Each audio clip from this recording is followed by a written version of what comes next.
Merci d'être là. Déjà, on va parler de Git. Il est tard, on est le dernier jour. Bienvenue.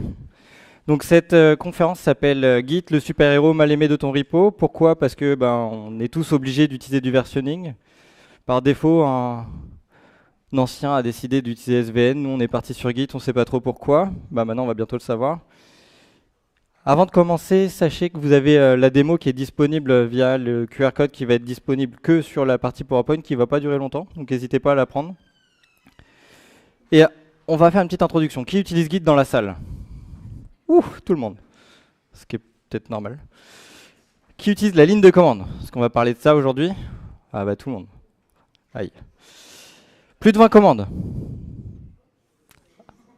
Il n'y a plus personne. Fait 1, 2, 2,5. Je sais pas comment faire pour avoir un demi, bon c'est pas grave. À la fin de cette conférence, vous en connaîtrez 24. Peut-être plus parce qu'il y a toute la partie remote que je vois pas. Alors sachez que Git, ça a 20 ans depuis le 7 avril dernier. Le premier commit est sur GitHub, qui a été fait par Linus Torvald. Il y a 82 commandes usuelles pour 63 commandes internes. Ce que j'appelle les commandes usuelles, c'est celles que nous, on va utiliser de façon classique, commit, status, etc. Mais en fait, c'est basé sur une plomberie interne qu'on ne voit pas, qu'on peut utiliser si on souhaite, mais qui complexifie le tout. Voilà une liste des commandes. Vous allez en reconnaître certaines, d'autres pas, c'est normal. Pour utiliser cet outil, on va tous utiliser, pour commencer, des GUI. Déjà, on va essayer de comprendre ce que c'est Git, et on va passer en mode graphique, parce que c'est utile pour comprendre, pour voir, pour rendre visuel. En voilà une liste. Je pense que vous avez tous utilisé au moins l'un de ceux-là. Et j'en ai mis en bleu parce qu'il y en a deux qui pour moi sont un peu différents. LazyGit qui va nous permettre de voir quand même la ligne de commande et nous le donner, mais qui se passe que dans le terminal. Et Git Butler qui invente une couche au-dessus de Git. Si vous voulez l'essayer, il y a une autre conférence que j'ai faite là-dessus. On va commencer par essayer de comprendre Git, comment ça marche. Alors nous, quand on va écrire dans un projet Git, on va écrire sur le working directory. En gros, tout ce qu'on va faire à chaque modification, tout va se passer là-dedans. Ensuite, on va voir la staging area. C'est une première étape de ce qu'on va pouvoir sauvegarder. Pour pouvoir aller de l'un à l'autre, on va avoir des commandes git, git add. Tout le monde connaît cette commande, c'est normal. On peut faire également le chemin inverse avec un git restore, --stage dans l'occurrence. Enfin, il y a ce qu'on a l'habitude de voir, le local repository. Lui, c'est quoi? C'est la suite des commits, c'est l'histoire, c'est ce qui se passe, c'est notre versionning. Vous serez surpris qu'on fasse un git commit pour aller là-dedans, hein, c'est normal.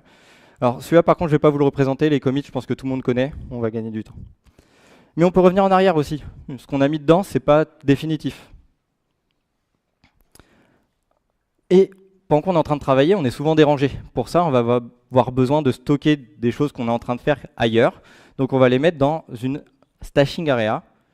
Donc c'est ce que j'ai mis sur le côté ici. On va pouvoir les empiler, on va pouvoir en mettre plusieurs. Autant qu'on veut en fait, il n'y a pas de limite. Et on va pouvoir les récupérer aussi avec encore une commande. Et enfin, on a le remote repository, c'est là où en fait on va travailler, parce qu'on est d'accord que quand on travaille avec Git, l'idée c'est pas de travailler tout seul. En tout cas, souvent, c'est pas de travailler tout seul. Moi, j'aime bien l'utiliser tout seul, mais chacun fait comme il veut. Et pour pousser notre arbre, on va utiliser git push. Pour revenir en arrière, enfin pour récupérer ce qui se passe, on va utiliser git fetch.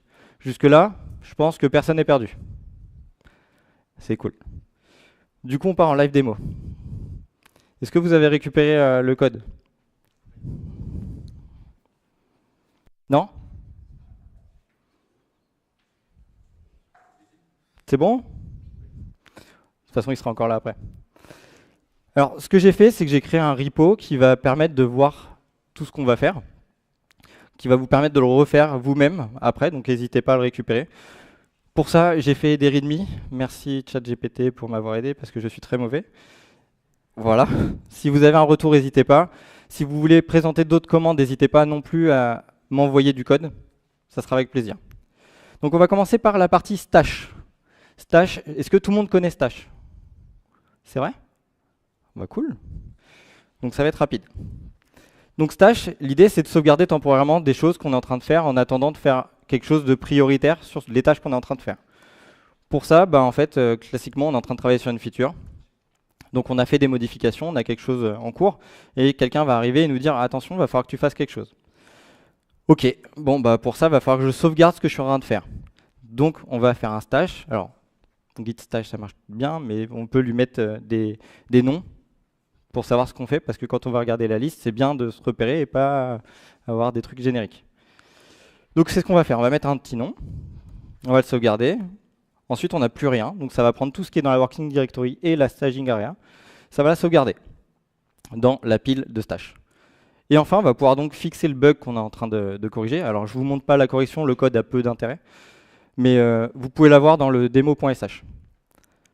Une fois que c'est fait, on va faire le commit avec un joli message, parce que forcément, c'est hyper important.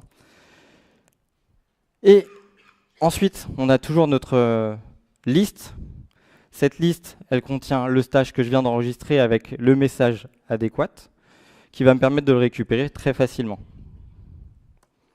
Et enfin, bah, j'arrive sur mon status où tout est prêt, je peux retravailler, je suis dans le même cadre qu'avant, j'ai toujours ma même modification, sauf que bah, j'ai fait mon bug urgent sans envoyer les choses en cours. Donc ça, c'est la première chose. Voilà, donc ça, c'était mon premier exemple. Le merge, tout le monde connaît. Donc l'idée, c'est pas vraiment de parler du merge, c'est plutôt des résolutions de conflits. Le scénario, on a deux branches, on a travaillé tous les deux sur une branche en travaillant sur le même code, dommage. Enfin, dommage.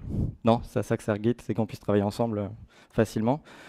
Donc là, je vous montre l'arbre de commit, c'est très simple. Je ne me suis pas trop embêté. On a une branche main avec deux branches qui vont travailler au même endroit. Je vais en merge une première, ça va bien se passer. Alors, je vous montre que ça marche, tout ça. Alors, je ne le fais pas à chaque fois. En gros, l'idée, c'est de vous montrer que ça modifie le même endroit, etc. Une fois que j'ai fait ça, je reviens sur main, je merge la première branche. Comme on s'attend, tout va bien se passer. Logique. Pour l'instant, j'en ai modifié qu'une. Par contre, la deuxième, ça devrait mal se passer. Et mince, ça a foiré. Conflit. Ok, donc on peut aller voir les conflits. Un conflit, ça ressemble à quoi? Ça ressemble à ça. Donc on a en fait le avant, le après. On est d'accord que dans 80% des cas, ça va nous suffire.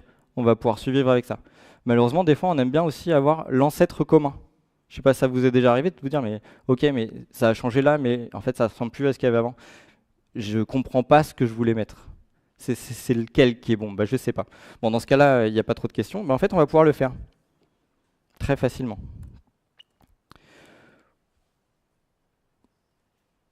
Donc ça ressemble à ça, jusque-là c'est ce que je vous montre. On va annuler le merge, on va rajouter une config, merge conflict style, en changeant l'algorithme pour diff3. Diff3 ça veut dire quoi? Bah, je vais avoir 3 diffs avec l'ancêtre commun en plus, aussi simple que ça.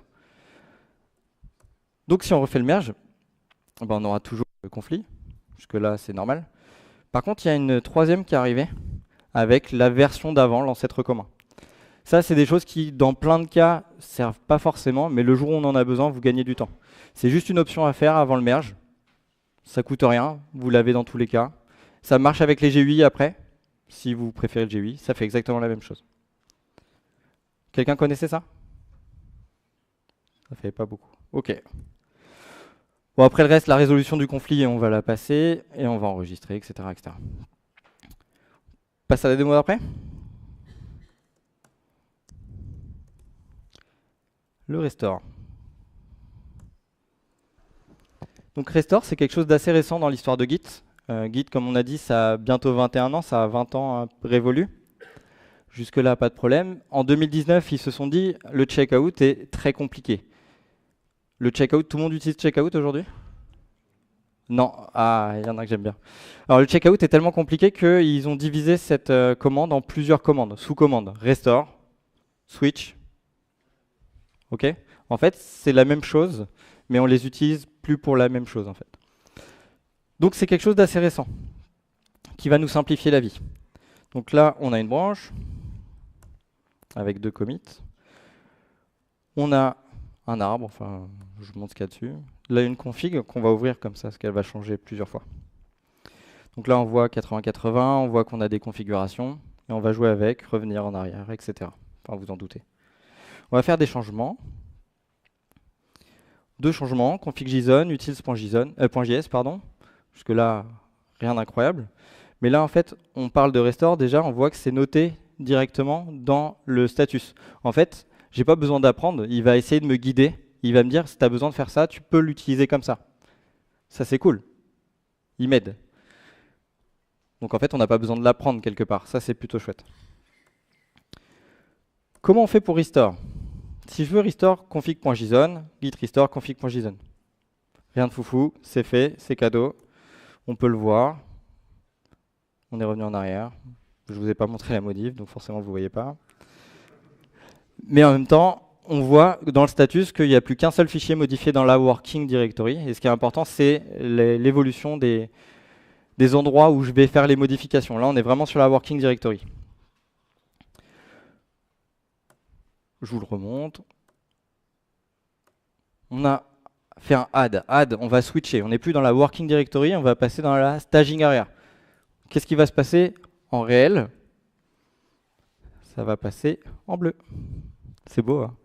Donc là, on a changé. Qu'est-ce que ça veut dire en bleu? Ça veut dire qu'on a sauvegardé un état à un instant donné sans pour autant le commit. Si je refais des modifications, je ne vais pas modifier directement la staging area, je vais rester dans la working directory. Pour autant, je vais pouvoir switcher et m'amuser sur les deux côtés de façon à sauvegarder une partie sans pour autant commit, etc. C'est à ça que ça sert. Donc c'est ce que je disais, si je continue à modifier le fichier, je vais avoir une partie modifiée actuelle et une partie d'avant. Mais je vais pouvoir restore qu'une partie des deux. Et encore une fois, il me le dit. Git restore file, ce que j'avais avant. Si je fais un restore file, ça va me restore uniquement la working directory. Si je fais un restore --staged, ça va restore la partie de la staging area vers la working directory. Je ne vais pas le perdre pour autant. Donc là, ce que je vous disais, si je fais un git diff --staged, je vais pouvoir voir ce qui a été modifié sur la partie staging area. Si je fais un git diff classique, je vais faire que la working directory.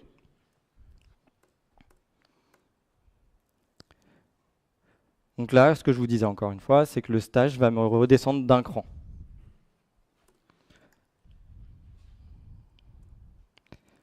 Je suis plus en bleu, je suis repassé en orange. Magnifique, hein, c'est très visuel. On peut aller plus loin avec cette commande. À votre avis, ça va faire quoi?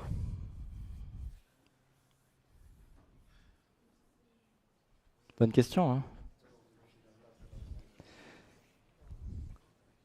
Personne ne sait, magnifique. Donc git restore source head, donc ça va récupérer ce qu'il y avait à l'initialisation du dernier commit. --staged --worktree, ça va éliminer tout et revenir à l'état où j'ai rien, sur le fichier utils.js. D'ailleurs, en fait, je suis devant, j'ai l'impression, non? Ouais. Git status. Bah, il n'y a plus rien, ce que je vous disais. Alors, je tiendrai peut-être pas tout le temps. Si on veut, on peut aller plus loin et on peut restaurer un fichier à un état précédent. Ça, on en a tous eu besoin, ou à un commit différent. On va récupérer le fichier d'une branche différente. Avant, encore une fois, on faisait un git checkout avec des tirets, des commandes un peu compliquées. Bah maintenant, on va simplifier. Git restore, -source, l'endroit où on veut, quel fichier on veut récupérer. La manipulation de fichiers se fait avec le git restore.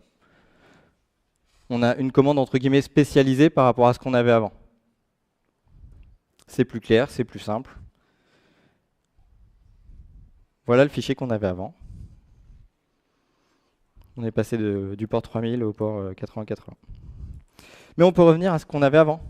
Ce qui est cool, c'est qu'on peut faire aussi la même chose avec des fichiers multiples. Là, j'ai remis plusieurs fichiers, app.js, utils.js.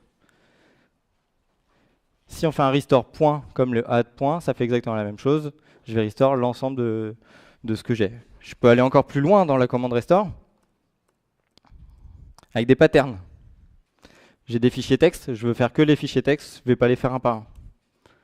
Alors c'est sûr hein, qu'un contrôle-clic dans un IDE, ça va vite aussi. Hein. On est d'accord, discard change, on connaît tous. Voilà. Mais on peut le faire en ligne de commande. On peut le faire aussi par dossier. Enfin, je pense que c'est comme le add, hein, on l'a tous fait. Ce que je vous disais, c'est que c'est une commande spécialisée par rapport au checkout, où en fait le checkout, on peut faire plein de choses, ça devient confusant. Pour éviter d'avoir une commande qui fait tout, et qui soit un peu magique et que personne ne maîtrise correctement, ben, on a divisé donc en restore et en switch. Ok. Après, je vous présente juste les explications, un espèce de sommaire de ce qu'on a. On va passer directement à celle d'après. Qui connaît le reflog? Ouais, il y en a quelques-uns. Bon, j'imagine que vous avez tous un jour perdu des commits en disant mais qu'est-ce que j'en ai fait, je comprends pas. Et ben en fait, c'est le but du reflog, c'est de plus rien perdre. Voilà notre cas d'usage. Je suis directement dans deux branches. Là, je suis sur mon main. J'ai une branche que j'ai pas encore push, qui s'appelle expérimental. Malheureusement, comme je suis pas très doué avec Git, je vais la supprimer. Et en force en plus, git branch-d expérimental. Et là, la problématique, c'est que comme je l'ai pas push, on est d'accord que je peux pas la récupérer chez un collègue. Logique. Ça a beau être décentralisé, tout ça, je suis dans la merde. Et c'est un truc hyper important qu'il faut faire sortir rapidement. Comme toujours, c'est quand on fait des bêtises, c'est quand ça se passe pas bien. Donc pour récupérer, on a le reflog qui vient à notre rescousse. Le reflog, c'est quelque chose qui ressemble beaucoup au log. Alors, à part qu'on a des noms un peu différents. Head arrobas, ça s'écrit différemment. Vous voyez, vous n'avez pas de tilde, vous n'avez pas de truc comme ça. Là, l'idée, c'est l'historique de ce qui s'est passé dans Git. Contrairement à ce qu'on a dans le log où en fait on a l'historique de notre projet, là on a l'historique des commandes passées. Ce qui fait qu'on va pouvoir revenir un cran en arrière. Si je récupère ça par exemple dans une nouvelle branche, ce que je vais faire tout de suite, je vais pouvoir récupérer l'historique que j'ai perdu. Là en l'occurrence, ce que je fais, c'est que je crée une nouvelle branche qui va s'appeler Experimental Recovered, qui va récupérer l'état d'avant. Jusque là, rien de foufou. Qui va me permettre donc, en théorie, d'avoir le même premier graphe au nombre près de la branche. Et bien sûr, j'ai switché sur cette branche parce que j'ai fait un git switch. Donc là, j'ai récupéré des commits perdus. Attention, c'est pas magique le reflog. À un moment, il y a un espèce de garbage collector qui passe, qui vous supprime les commits orphelins. Si ça fait 2 ans que vous l'avez perdu, votre commit, bon courage. Enfin, c'est même pas la peine d'essayer. Hein. Je dis 2 ans, mais 1 mois et demi, je pense qu'on ne doit pas être loin déjà.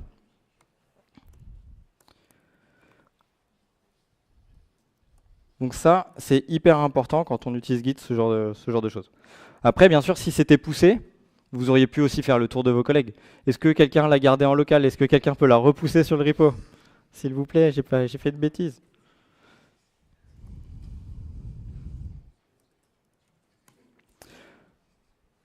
Le rebase interactif, alors celle-là, je l'ai vu plein de fois en conférence, c'est hyper intéressant de refaire l'historique. Et attention à ce que vous faites toutefois, le rebase interactif, vous allez réécrire l'historique.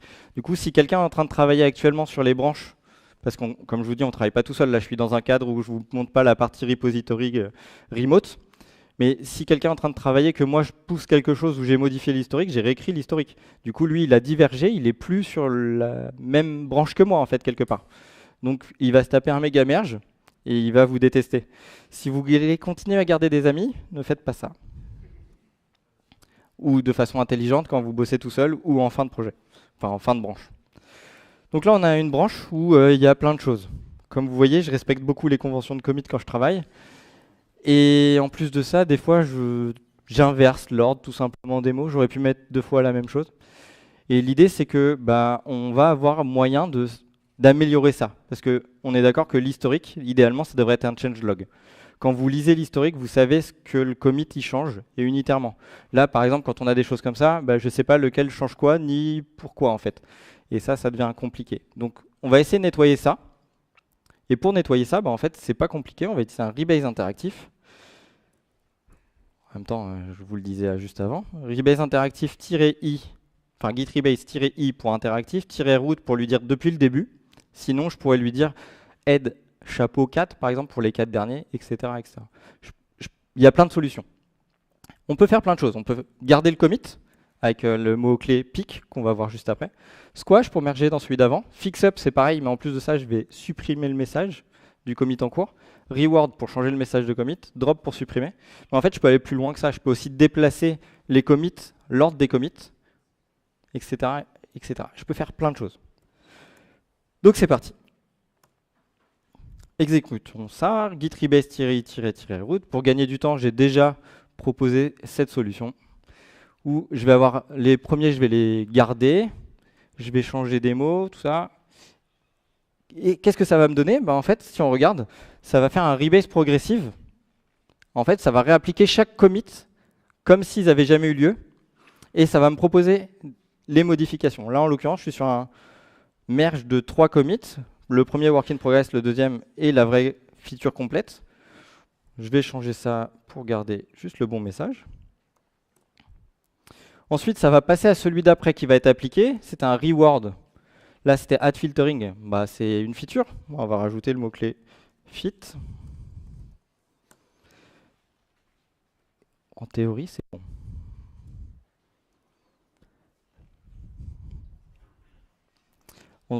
On est passé d'un truc hyper sale où il y avait je sais pas combien de commits parce que je les ai pas comptés, à quelque chose qui paraît plus propre en tout cas où il y en a plus que 3.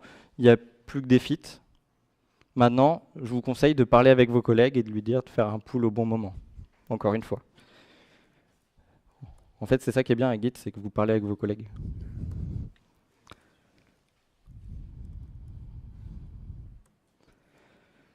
Et le fix-up, vous connaissez le fix-up? Commit fix-up?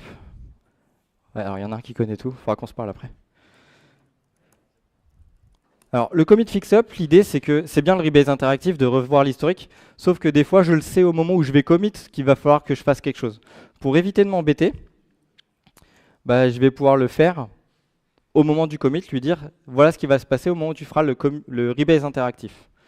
Donc voilà, là j'ai une appli qui calcule et qui se trompe parce que en plus de ça je suis pas très doué, 5 x 3 je ne sais pas compter. Ok, donc je continue, j'ai 4 commits. Sur ces 4 commits, on se doute que c'est sur celui où je fais la multiplication où je me suis trompé. L'idée c'est pas de vous le montrer, mais ça va être de le fixer. Pour le fixer, je vais tout simplement mettre à jour, fixer le bug en changeant le plus pour une multiplication. Et quand je fais ça, je vais créer un commit avec un --fixup, le fameux truc que vous ne connaissez pas a priori, à part certaines personnes. Et qu'est-ce qu'il va dire celui-là? Il va dire que sur le commit dont le SHA-1 est 60, A, 9, C, 91, etc., etc., en fait je vais l'appliquer dessus. Alors là on se dit tous c'est magique, on va tous faire ça demain, c'est trop bien. Sauf que si on fait un git log, on n'a pas tout à fait ce que je viens de vous dire, on n'a pas réappliqué ça dessus. C'est un peu bizarre. En fait, on a vraiment fait un commit, on peut continuer à travailler. L'idée, c'est que le rebase interactif qui interviendra en fin de branche pour le rendre propre, fasse la modification pour moi sans que je l'ai à la faire à la main dans le fichier comme on avait tout à l'heure. Pour ça, on va rajouter le mot-clé auto-squash. Add 4 pour récupérer que les 4 derniers, contrairement à tout à l'heure où j'avais tiré-root. Donc là, ce que je vous disais encore, c'est que le fix-up, il s'est déplacé d'un cran. Et en plus de ça, il va bien fixer celui que je veux.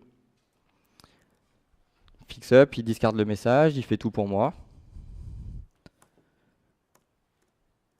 Si on regarde le log, j'en ai plus que 4. Ma correction est faite, j'ai un historique propre. Je n'ai pas à me souvenir des choses que j'ai faites au fur et à mesure. Une petite commande magique rapide à prendre en main.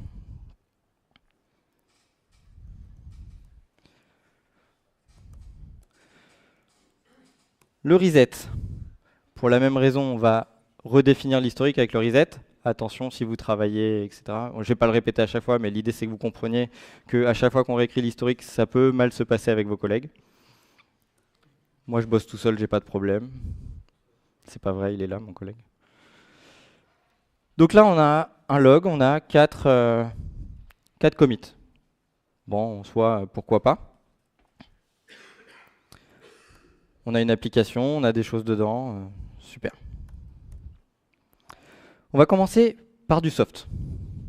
Git reset-soft, l'idée c'est ce qui s'est passé sur le dernier commit, en l'occurrence à cause du head -1, je vais l'enlever de mon dernier commit, je vais le remettre dans ma staging area. C'est dur à dire. Donc il va passer en bleu. Voilà ce que c'est un tiret-soft. On est soft sur ce qu'on fait, on ne casse pas tout. On va recommitter. Enfin, vous voyez, j'ai récupéré le dernier. Ok, le mixte, c'est celui par défaut. Si vous faites reset directement, vous aurez un tiret-mixte. Comme son nom l'indique, bah en fait, ça n'indique rien, tiret-mixte. Tout ce que ça va faire, c'est que ça va passer la staging area pour revenir directement dans la working directory. C'est vachement clair quand on lit. Voilà, c'est dans la working directory. Bon, j'imagine que vous vous doutez de ce que fait le -hard du coup.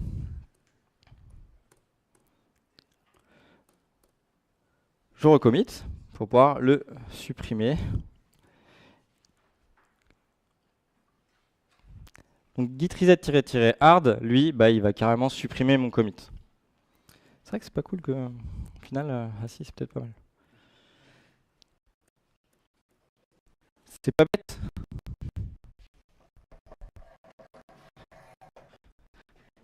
Et ça y est, on ne voit plus.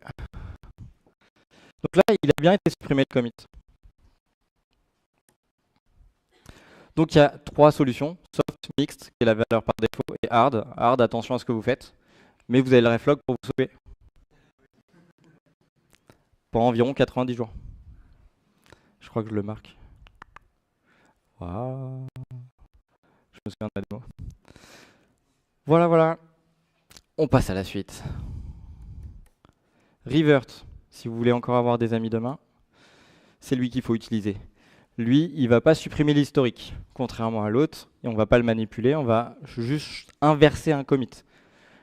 Là, on a un commit avec un bug, forcément, vous imaginez bien. Je suis gentil, je le mets dedans. C'est écrit. Donc là, l'idée, c'est qu'on a un commit en erreur. Ce commit, il a que l'erreur en question. On va le revert parce qu'il est déjà parti en prod. On ne va pas réécrire l'historique sur un tag qu'on a déjà envoyé. Hein, on est d'accord? On va plutôt inverser le commit qu'on a en erreur. Après, on pourrait le faire à la main, hein, comme beaucoup de gens. C'est dommage parce que Git nous le permet. Et donc, on va faire plutôt un revert. Je vous remonte les commits en question. Git revert. No edit, c'est pour pas modifier le message de commit. Sinon, en plus de ça, je vais pouvoir lui mettre un message clair. Il n'y a pas de problème. Et si on regarde, bah, j'ai un revert qui va changer en fait celui d'avant. J'aurais pu faire un reset, mais si j'avais fait le reset, on est d'accord que j'aurais réécrit l'historique, j'aurais perdu quelque chose. On n'a plus l'erreur, ça c'est bien, parce que c'est quand même ce qu'on voulait. Et on peut continuer à travailler comme si ça se passait bien. Là, je vous mets la différence entre le reset et le revert. La différence, c'est qu'ici, il y a un qui va être tout simplement supprimé, en l'occurrence le C. Ici, il est toujours là, mais par contre, j'en ai créé un nouveau qui va l'inverser. On peut le faire sur plusieurs commits en même temps, mais on peut faire qu'un seul revert. Dans le cas où j'en ai plusieurs, je vous en rajoute. Si on regarde les trois derniers, bah, j'en ai trois, j'ai mon revert plus les deux que je viens de faire. Je peux choisir le nombre de commits et les commits que je veux mettre dans le revert. C'est quand même cool de faire des choses en automatique au lieu de les faire à la main quand il y a des erreurs. Le git status, voilà. Les reverts, on peut aussi les skip et les abort si on veut. On s'aperçoit qu'on a fait de la merde, on peut s'arrêter. Ça, c'est très important, parce que ça arrive à tout le monde. Et on peut commit quand on veut. OK. Bisect, qui connaît Bisect? Ah, plus de monde. Alors l'idée de Bisect, c'est de commencer à faire du debug dans Git. Elle est quand même magnifique l'idée. Avant, quand on avait une erreur, là par exemple, on a une erreur, l'idée c'est de trouver le nombre qu'on souhaite. On va jouer avec notre jeu tout simplement. Et en fait, il va jamais trouver, il va se planter parce qu'il y a un bug. Ok. Maintenant, comme tout à chacun, plutôt que de chercher directement dans le code où est l'erreur, on va chercher qui l'a faite. On est très intelligent, on est tous d'accord. On préfère quand c'est pas nous, hein, et quand c'est nous, on la corrige vite et on se tait. Donc c'est ce qu'on va faire. Ah putain, il y a un nombre de commits incroyable. Je sais qu'en V1 ça marchait. En V2 ça marche plus. Mince. Je vais pas tous me les faire quand même. Et c'est là où le bisect va nous aider. Donc pour lancer un bisect, on va faire un bisect start. On va lancer. Ensuite, on va lui dire que celui sur lequel on se trouve est mauvais. Bad. Encore une fois, c'est facile. On sait qu'en V1, ça marchait. Donc bisect good, V1.0.0. Et là, lui, en fait, il va tout simplement switcher sur des commits au milieu de tout ça. Et moi, je vais devoir retester. En fonction de mon test, je vais lui dire c'est bien, c'est mal. Et il va faire lui-même la décision de sur quel commit il va aller. Donc on va refaire le test. Ça risque d'être long. Et c'est parti. Alors je vois déjà qu'il y a un bug parce que ça commence avec 55, ça devrait commencer avec 50. On va s'arrêter là, on va continuer. Donc on va lui dire que c'est mal. Et on pourrait itérer comme ça. Alors imaginez si vous avez 100 commits, on n'est pas arrivé. Donc on peut peut-être améliorer. Ce qu'on va faire, c'est qu'on va reset celui-là.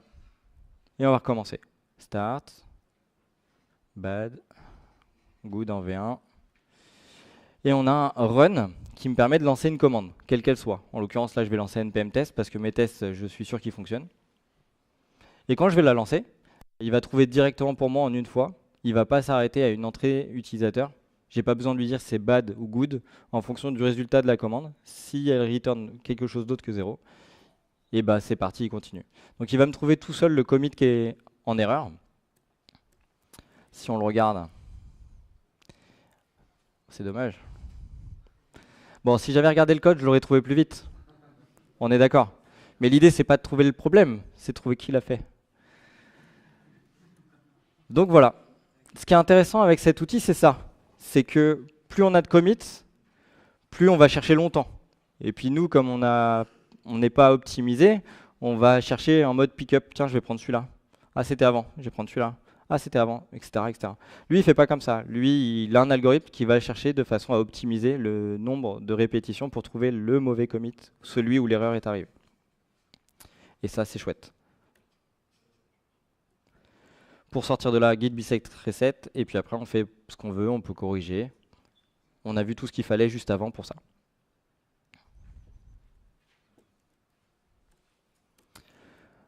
Alors, le log. Alors, je vais peut-être le passer parce que ça va être long. Le log, ouais, je vais le passer. On va partir sur le worktree. Est-ce que quelqu'un connaît le worktree? Ok, il y a du monde quand même, c'est bien. Alors, le worktree, c'est quelque chose de génial si vous voulez pas faire de stash.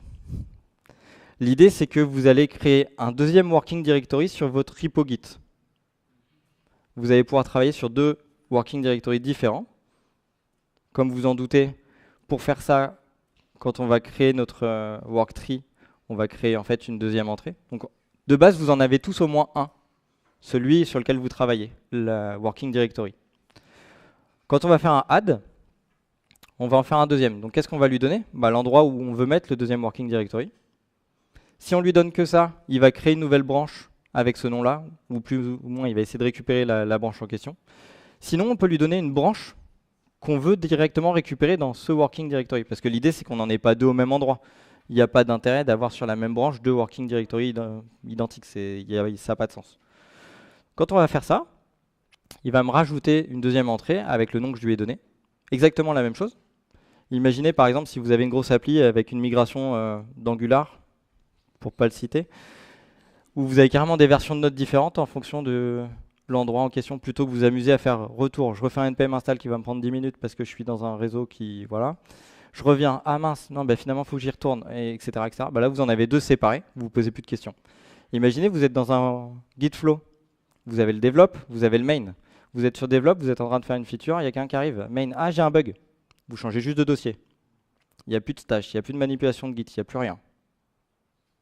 Et ça, c'est magique. Après, on oublie les stashes. Malheureusement, il faut y penser avant. Parce que c'est le problème de Git, c'est qu'il faut faire les choses en amont. On ne peut pas le faire après. Donc là, je vous montre qu'il existe, mais je vous ai montré déjà. On peut la lister, on voit qu'il y a les deux. On voit sur quelle branche ils sont. On peut switcher de branche quand même. Et ça, c'est plutôt cool. On peut les supprimer quand on n'en a plus besoin. et on voit qu'ils sont supprimés. S'il y a une commande à faire, gardez bien en tête celle-là.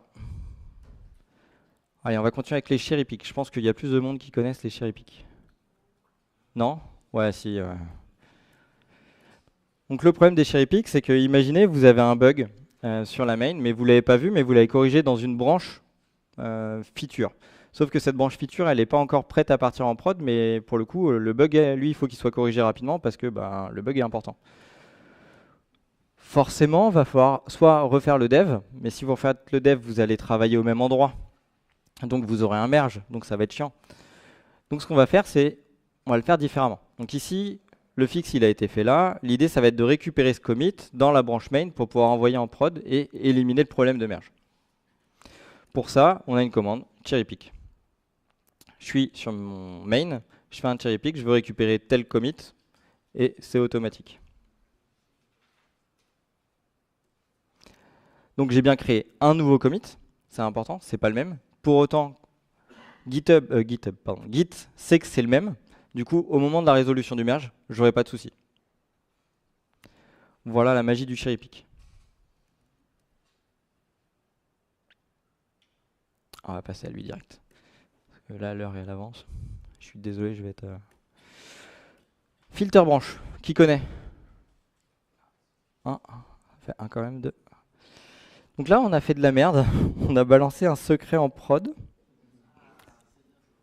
Mais ce qui est cool, c'est que je ne l'ai pas push. S'il est push, on est d'accord que c'est trop tard. On est sur un système décentralisé. Si quelqu'un a fait un pull entre-temps, on est dans la merde.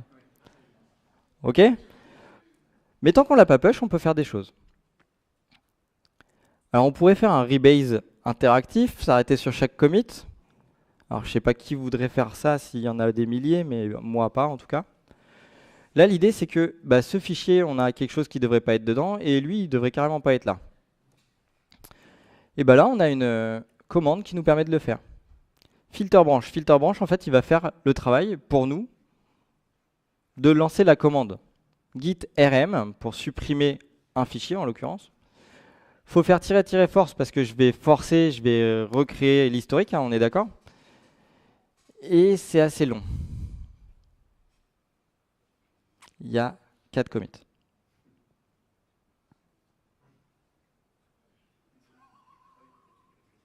Mais c'est efficace. Bien sûr, il y avait un deuxième problème, donc on va faire un deuxième appel.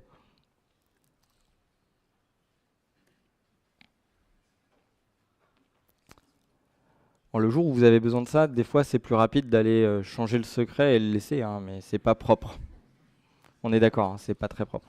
Et puis on aura des petits outils qui vont nous dire « Oh là là, t'as un secret en prod ». Et voilà, si on regarde, c'est beaucoup plus petit et surtout, on n'a plus les fichiers en question, je les ai supprimés. Alors après, on pourrait faire une regex pour tout simplement annuler et supprimer que l'endroit qui nous pose problème. On n'est pas obligé de faire tout ça. Après, le jour où vous avez besoin de ça, c'est vraiment la merde. Est-ce que quelqu'un connaît re? Mais il y en a un, il va rien apprendre dans cette... Donc l'idée de re, c'est reuse, record, résolution. L'idée, c'est d'apprendre à Git à résoudre les conflits pour moi. Ah, ça c'est cool. Moi, j'aime pas les conflits. Donc, comme tout à l'heure sur le merge, j'ai deux branches. Ces deux branches, forcément, il y a un conflit. Je vais faire mon merge, il y a un conflit. Je vais l'arrêter, j'ai pas envie de le résoudre tout de suite. Et ce que je vais faire, c'est que je vais l'enable ce re.enable true. Jusque là, je lui dis, tu apprends à résoudre les conflits. Ok. Si c'est que ça, c'est vraiment pas dur, je vois pas pourquoi je m'en prive. Allez, je continue. Git merge, je refais la même chose. Forcément, j'ai toujours un conflit, je lui ai pas encore appris. Je vais le corriger. Je vous montre pas la correction, mais j'ai fait l'action de correction dans la démo.sh. Je le commit, parce que tant que c'est pas commité, je considère que je l'ai pas appris. Je vais faire un reset pour revenir d'un cran en arrière et je vais réappliquer le même merge. On s'attend à quoi? Alors il y a quand même marqué failed, mais j'ai using previous resolution. Si on regarde le diff, il l'a pris en compte. J'ai plus de égal, des trucs bizarres qui me disent qu'il y a un merge en cours. Il a réussi à me faire la résolution de conflit pour moi sans que j'ai rien fait parce que je lui ai déjà appris. Dans quel cas on va utiliser ça? C'est souvent dans les rebases interactifs où vous avez fait un truc où bah, en fait vous allez faire une suite de même résolution de conflit plutôt que de le faire à la main. Il l'a appris une fois, c'est cadeau. Celle-là elle est sympa aussi.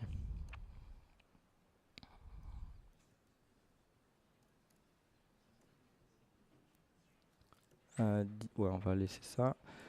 Alors, le Sparse Checkout. Qui connaît le Sparse Checkout? Ah, il y en a une que tu connais pas? Ah non, dommage.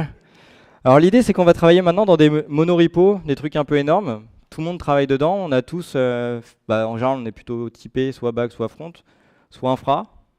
C'est rare qu'on soit les trois, mais ça peut arriver. Et quand on a un monorepo un peu large, un peu grand, qui est là, mon monorepo, bah, je vais avoir tout dedans. Sauf que bah, en fait, j'ai plein de trucs qui m'intéressent pas. Par exemple, là, si je pars du principe que je fais du front, le back-end, j'y foutrai sûrement jamais les pieds. Le mobile, ouais, peut-être. La doc, ah non, je suis développeur, je touche pas à la doc. Voilà. Comment on va faire? Bah, en fait, il y a des moyens d'enlever cette problématique et d'avoir uniquement ce qui m'intéresse moi, de façon à simplifier mes recherches dans mon IDE. Donc là, je vous montre la même chose par la ligne de commande. Pour ça, on va utiliser sparse checkout. Sparse checkout, d'abord, il va falloir l'enable. Pour ça, on va faire un git sparse checkout init --cone si vous voulez partir sur le mode cone, ce que je vous conseille, ce qui est recommandé, mais ce qui n'est pas le mode par défaut, ce qui devrait le devenir un jour. L'autre est plus compliqué. Je vais vous montrer que celui-là, en plus de ça, il reste que 8 minutes. L'idée, c'est que là, vous avez vu, il y a tout qui a disparu. Et là, ça va être dur pour travailler. J'ai fait un checkout bizarre où il n'y a plus rien qui a... C'est trop bizarre. J'ai un fichier dans mon .git Sparse checkout. Si je le regarde, il y a ça dedans. Autant dire, il n'y a pas grand-chose. Pour le manipuler, il y a une commande. Sparse checkout set. Je vais lui donner tous les dossiers sur lesquels je compte travailler. En l'occurrence, je fais du front-end 8 composantes. Jusque-là, ça paraît cohérent. Et voilà, quand je le lance, c'est arrivé. J'ai bien mes 2 dossiers qui sont arrivés. Je le montre. Ok, maintenant, des fois, il en manque. Il faut que j'en ajoute. Là, je me suis aperçu que j'ai mis ça, mais finalement, j'en ai peut-être un en plus qui pourrait être intéressant. Bah, je vais pouvoir faire un add du dossier manquant. Attention, si je fais un set, qu'est-ce qui va se passer selon vous? Je vais redéfinir l'ensemble de mon Sparse checkout, et du coup, je vais écraser tout ce que j'ai. Donc si je pars en mode mais finalement, je vais faire du back. Alors vraiment, ça serait dommage, mais... Ah oui, alors ça, je voulais le montrer avant. Là, il y a marqué que sur mon checkout global, j'ai que 53% qui est disponible dans mon working directory. Ça veut dire que quelque part, dans mon .git, j'ai quand même l'ensemble du repo. C'est pas perdu. J'ai quand même l'entièreté du repo. Je suis toujours en monorepo.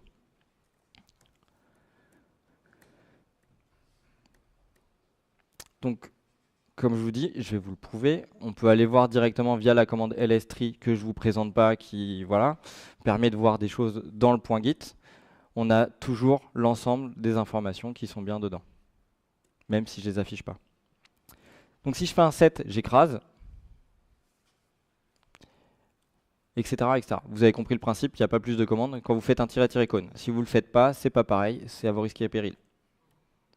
Je vous laisserai essayer. Alors, il y en reste plein. Finalement, je suis grave en retard. Est-ce qu'il y a quelque chose que tu connais pas dans cela?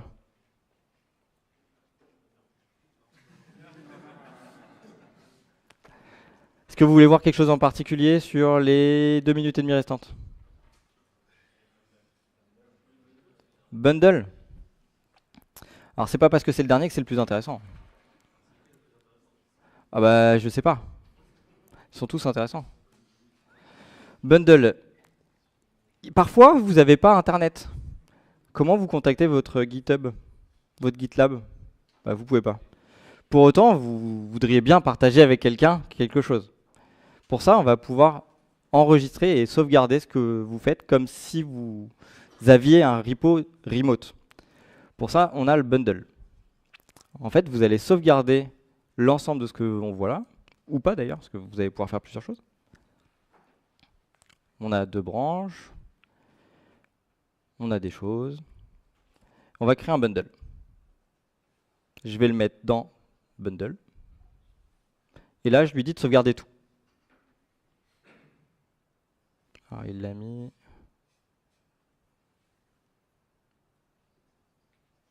Forcément, je ne vais pas le trouver.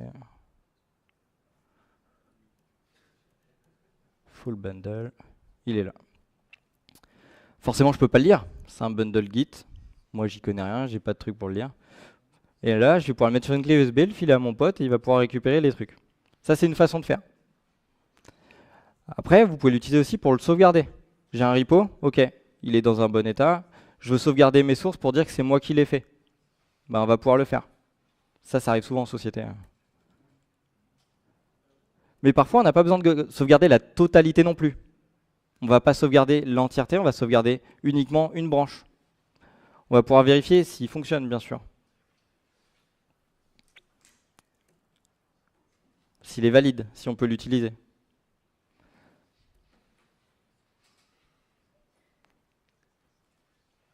C'est assez rare d'avoir utilisé ça quand même. Mais bon, ça existe. Je connaissais pas un perso, c'est pour ça que j'ai fait le talk, pour apprendre des choses, bah voilà. Donc il y en a un qui connaissait et les autres? Ouais. Normal. Déjà qu'il y en ait un, je trouve ça très fort. Suffit d'une fois d'essayer, hein. C'est adopté. Ok, après si vous voulez partager avec vos amis ce que vous êtes en train de faire sans avoir internet, vous pouvez le faire aussi avec le patch. Vous pouvez faire un patch de ce que vous êtes en train de faire sans même commit, le partager, le réappliquer. Et ce qui est cool, c'est que si vous avez internet, vous pouvez même envoyer le patch directement via un Git en gérant un email. On peut en envoyer un email via Git. Est-ce que quelqu'un savait ça? Toujours une personne, 2 personnes? C'est quand même magique. On peut envoyer avec pièce jointe. J'adore Git. Bon, on va s'arrêter là-dessus. Et on va finir avec... Merci à tous d'être venus. Moi, c'est Yann Thomas Lemoigne. J'ai même pas le temps de me présenter, quoi. Donc, je suis tech lead chez CGI Appsid. Pourquoi les deux? Parce qu'on est en cours de rachat. Il y a un stand CGI, n'hésitez pas à aller les voir. Pour l'instant, c'est pas encore nous on est Appsid. Je suis membre d'Angular Dev France, pour ceux qui ne connaissent pas. C'est une association qui a pour but de promouvoir, promouvoir Angular de façon francophone. On est sur YouTube. En plus de ça, je suis organisateur ou co-organisateur de NG Baguette Conf qui aura lieu le 29 mai prochain. N'hésitez pas, les places sont disponibles à Paris, à l'Université de la Sorbonne. On a déjà l'agenda qui est comme ça. Si vous aimez Angular, vous allez vous plaire. Et je suis sapeur-pompier volontaire. Vous m'avez peut-être croisé hier parce que je m'amusais à sauver un mannequin. Je l'ai sauvé au moins une trentaine de fois. Je suis très fort. Mais il n'a pas survécu, je suis désolé. Et merci pour cette conf. N'hésitez pas à me donner des feedbacks. Et à récupérer, bien sûr. Et il reste 1 minute 25 pour les questions, si quelqu'un en a. Ah.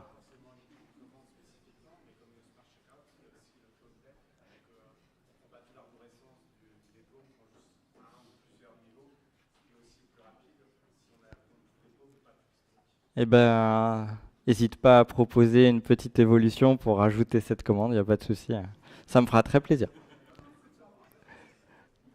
Après, il y en a plein d'autres en fait, hein. On est d'accord qu'il y a plein de commandes. Après, l'usage, c'est ça. Moi, je t'écoute. Importer un bundle dans un autre? Alors, tu connais les submodules et subtrees? Bah, ça se passe très bien. Ça fait un peu comme ça en fait. Ton bundle, quand tu vas l'importer, c'est comme si tu importais quelque chose qui vient d'un remote différent. Donc tu vas partir dans un cadre un peu différent. Voilà.